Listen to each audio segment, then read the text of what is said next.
I'm Tommy, it's 103.9 The Bear, and last time I talked to this gentleman, he was walking down a freeway while his bus was stranded in a snowstorm, of all places, Kentucky.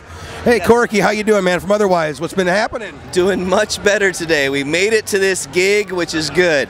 You know, always a good day. We were at last minute add to this thing a couple weeks ago, so we had a 650-mile drive to get here.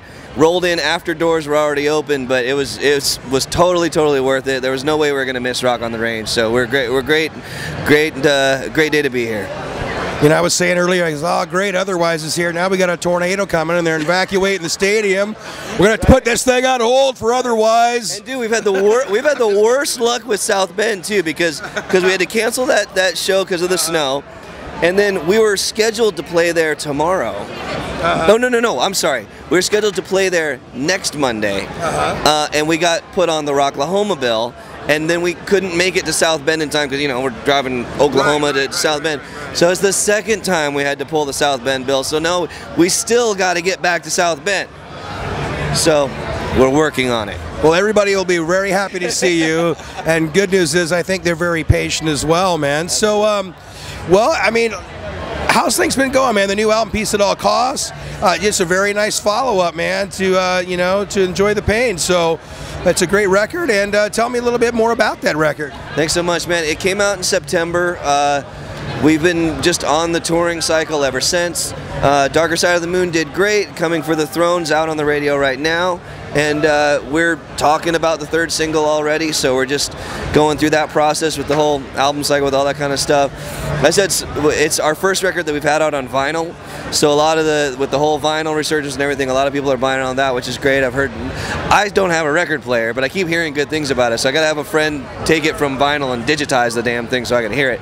But it's good, man. The album cycle's been great. The videos have been a lot of fun to do, and we've just been on the road having fun and playing a lot of shows. It's been great. You're gonna digitize the holy grail of a vinyl record. And that you got it though. What's funny is I have a friend of mine that I used to play drums with at Blue Man Group, and he's this total audiophile guy and gotten the whole vinyl thing, and he kept talking to me about how, you know, he's like, dude, these vinyls sound better than the discs. And I was like, okay, well, you know, can I hear one? He's like, yeah. He's like, he was in this process. He's digitizing all his vinyl so he can listen to it vinylized on his iPod and whatnot. And he did it with Guns N' Roses' Appetite for Destruction, which I've heard that album 1,000 times, right? So I put in his vinyl version, and I was like, oh my God, he's right. Oh my God, it sounds so much better. So I gotta go track him down when I'm home on this next break and get him to digitize our record so I can hear what that sounds like versus the CD as well. Well, you know, there are pawn shops that probably have a turntable in there. You are traveling. I just want to see my buddy and hang out. It's all good. But you know what though? It's got to be fun though. I mean, to actually hold an album, you had to at least get a copy of it, because I just wish they'd put CDs in an album cover.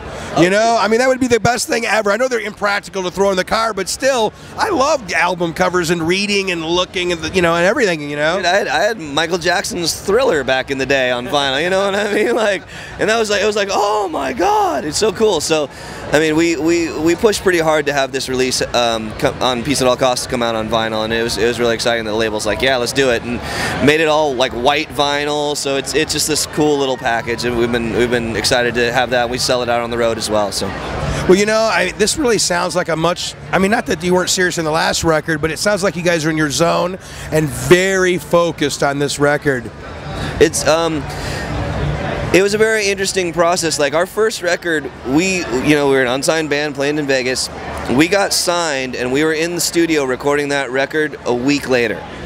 So our first album was whatever songs we were playing live at that time. We just went in and just played them and did the record. This second album, we had time both on the road, but also when we got off the road, we spent like 3 months just strictly writing with friends, writing with each other, doing whatever, and came up with like 30 songs, and then had to whittle them down to the 12 that made the actual album. And working with David Bottrell, our producer, he's done everything from Tool to Stone Sour to Peter Gabriel to Godsmack, I mean, Stained, all these guys that he's worked with. Great producer, sat us down, had us sitting in a circle, all with acoustic guitars, and really worked through all the ones that were possible for the record and whittled them down to the 12 that made it. And it made what we feel is like a very focused, solid record that we were very excited about the songs, and they've been really, really great to play live for people, and people are singing along to the new songs just as much or more than the old ones. So it's been a really rewarding experience throughout. Well, you know, otherwise, you guys, in my opinion, are one of the best bands about treating your fans good. I mean, you really take the time out for your fans. You always kind of bleed out a great live show, and that leaves fans wanting more to come back. But just how important are the fans to otherwise? Well, obviously, the fans are what make it work. Like, they're what's making us able to get from city to city. And, you know, Bearfest holds a record for us. With, yeah, you're the Growl, yeah. The most time that we spent after a show at our merch booth was like 5.5 hours, because the line just didn't stop, and we're like screw it, if there's a line, we are going to stay here, keep signing stuff, keep selling stuff, and we were there from the time we got off stage till about the time the headliner went on, like so many hours later. We were taking shifts to go to the bathroom or go grab a snack so we didn't pass out. But yeah, we were there for hours and hours and hours and hours, but it's like, what else are you gonna do? Like, that's why we're there, is both to play music and interact with the people that dig the music. So if fans want to come see us, say hi, sign, whatever, take photos, like, we'll be there to do it, and we still do it to this day.